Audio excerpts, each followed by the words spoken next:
सर्वप्रथम उस युग पुरुष महामानव बाबा साहेब का वंदन, आप सबका अभिनंदन और बाबा साहेब के इस जन्मदिन की, जन्मोत्सव की आप सबको हार्दिक धम शुभकामनाएं।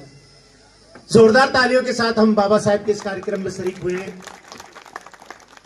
कहते हैं कि हमारे बाप दादाओं की ना हमें तस्वीर पता है, ना उनका नाम पता है, लेकिन हम सबके बाप दादाओं में भी कुछ ऐसे हैं जिनका चरित्र और कर्तृत्व और व्यक्तित्व इतना बड़ा हो जाता है कि उसका चित्र भी याद है और चरित्र भी याद है, जो हमारे घर घर में आज विराजमान है।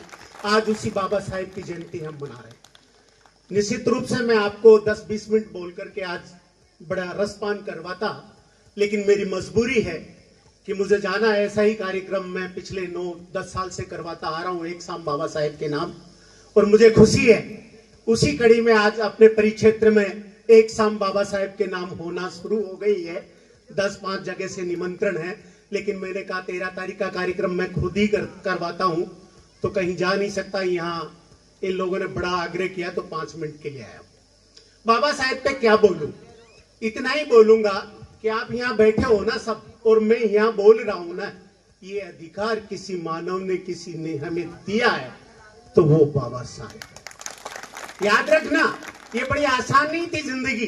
मनुष्य कहते हैं कि 5 तत्व से बना है, उस 5 तत्व पर भी हमारा अधिकार नहीं था।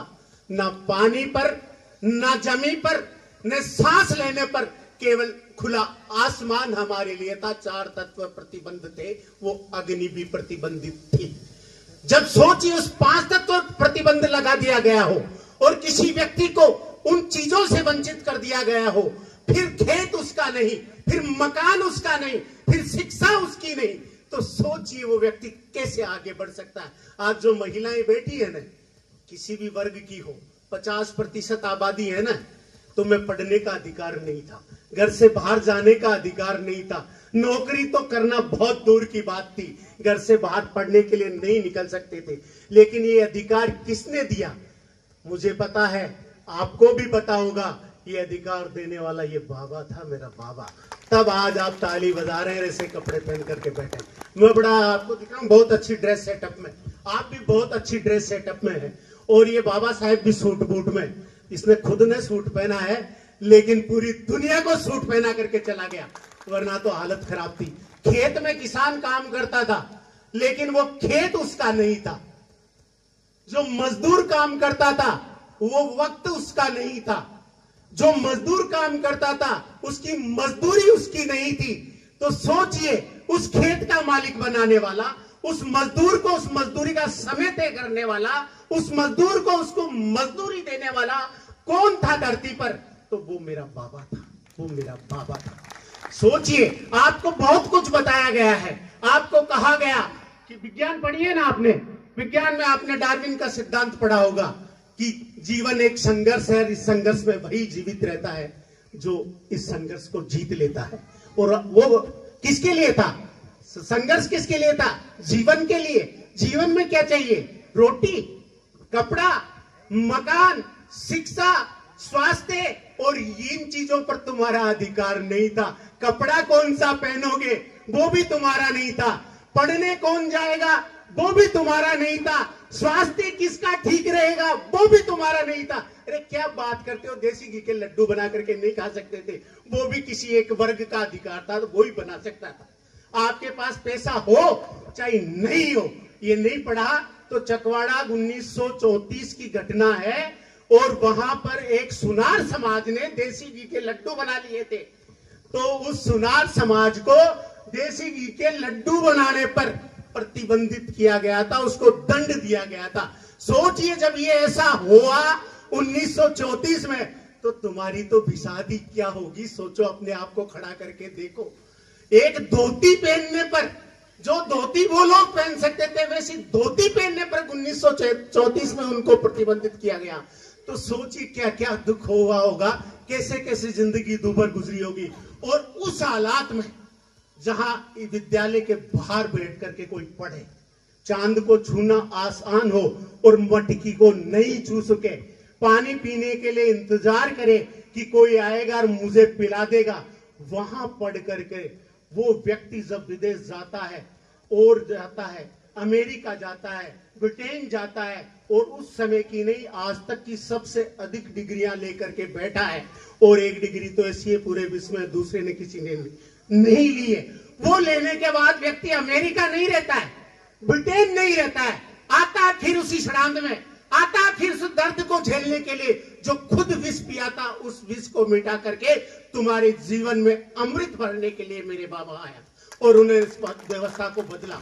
मैं तो वैसे भी कहता रहा हूं कि लोग कहते हैं कि ईसा मसीह से पहले और ईसा मसीह के बाद समय, और मैं कहता हूं मेरे बाबा की मऊ की धरती में पैदा होने से पहले और पैदा होने के बाद का समय हमारा समय है, उससे पहले हमारा समय नहीं था। इसलिए बाबा आया तो युग बदला, बाबा आया तो सूरज की रोशनी बदली, बाबा आया तो चंद्रमा की शीतलता बदली, बाबा आया तो इस धरती का मातृत्व बदला, हम सबको माता का प्यार मिला, हम सबको खेत और खलियान का अधिकार मिला, हम सबको फैक्ट्री और शिक्षा का अधिकार मिला। ये सब देने वाला मेरा बाबा था। मैंने कहा था ना अभी थोड़ी देर पहले कि आपको विज्ञान का एक सिद्धांत, उसी सिद्धांत पर सारे देवता गढ़े गए। मैं बता देता हूं आपको, सबसे पहला अवतार कौन सा है? मछली अवतार, मत्स्य अवतार कहते हैं ना। मत्स्य अवतार क्या है? मछली केवल पानी में जिंदा रह सकती थी और धारा के विपरीत चल सकती थी, ये एक गुण उसमें विशेष था। लेकिन दूसरा अवतार कौन सा हुआ? कछुआ अवतार। कच्छप क्या था? पानी में भी और पानी के बाहर भी, अर्थात उभयचर प्राणी के रूप में आपको बताया गया। ये जो विज्ञान का सिद्धांत है वो फिट होता है, ये वो विज्ञान ही है, उसे आपको पता नहीं किस तरीके से समझाया गया है। अब विज्ञान उभयचर बन गया, कच्छप अवतार हो गया। तीसरा कौन सा अवतार आया? वराह अवतार, अर्थात जो धरती पर चले एक ऐसा जानवर, अर्थात सूअर के रूप में परमात्मा का वर्णन एक वराह अवतार आपको दिया गया। चौथा अवतार कौन सा दिया गया आपको? चौथा अवतार आपको दिया गया कि वो अवतार था आपका नरसिंह अवतार, क्योंकि जो आदमी भी और जानवर भी, पूरा आदमी नहीं है, आदमी भी है और जानवर भी है, उसमें एक गुण उससे वृद्धि हो गई, इसलिए वो नरसिंह हो गया, विज्ञान की तरह आगे बढ़ रहा है। उसके बाद देखना कौन सा अवतार आया? वामन अवतार, अर्थात एक मनुष्य बना, लेकिन पूर्ण विकसित नहीं था, छोटा था, एकदम छोटा मनुष्य। उसके बाद कौन सा अवतार आया? खड़गा परशुराम अवतार। और छठा अवतार के बाद सातवां अवतार कौन? रामा अवतार। रामा अवतार मर्यादा के लिए, लेकिन मर्यादा के बीच भी मर्यादा का हनन शास्त्रों ने किया है। उस राम को खुद को कटघरे में खड़ा कर दिया, नारी का सम्मान नहीं करवा करके उस राम को खुद को कटघरे में खड़ा कर दिया, संभोग का वध करवा करके। अरे सबरी के बेर खाने वाला राम जिसे घर घर में पूजा जाता था, संभोग का वध करवा करके उसके चरित्र पे सवाल खड़ा कर दिया। किसने खड़ा किया? इसके लिए जिम्मेदार कौन है? खुद विचार करें। बाबा साहेब ने ये हम सबको बताया है।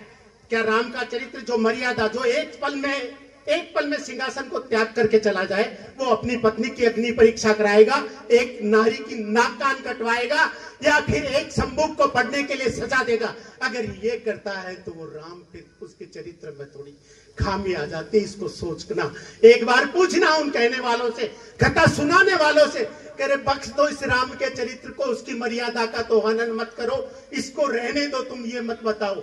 अगर या तो उन शास्त्रों से इन चीजों को उठाओ, या फिर लोग सवाल खड़ा करेंगे, क्योंकि तर्कशील का जमाना है, चुप नहीं रहेंगे। फिर कृष्णा अवतार आता है, और कृष्णा अवतार के बाद ये नवा अवतार बुद्ध को बना डाला। अगर आप इतिहास पढ़ेंगे ना, तो मैं आज बात नहीं कर सकता, मुझे जाना है। इतिहास पढ़ेंगे तो बुद्ध का मेल कहाँ बैठेगा, कौन सी रेल होगी, आपको समझ में नहीं आएगा। कभी बताएंगे इस विषय पर, 2 घंटे की सेमिनार चाहिए, तब जाकर की बात हो सकती है। उसके बाद लास्ट अवतार अब कौन सा? के साहब कल्कि अवतार। तो कल्कि कोई घोड़े पे नहीं आएगा, कोई तलवार लेकर के नहीं आएगा।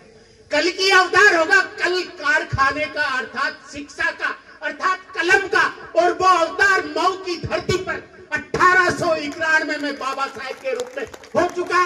अब ना कोई कल्कि आएगा, जिसको आना था वो आ गया। और अब अगर उसके बाद भी अपनी जिंदगी को आप नहीं बदलते, तो मेरा बाबा दोषी नहीं है, उसके लिए खुद दोषी है आप। जय भीम, जय भारत। जय संत।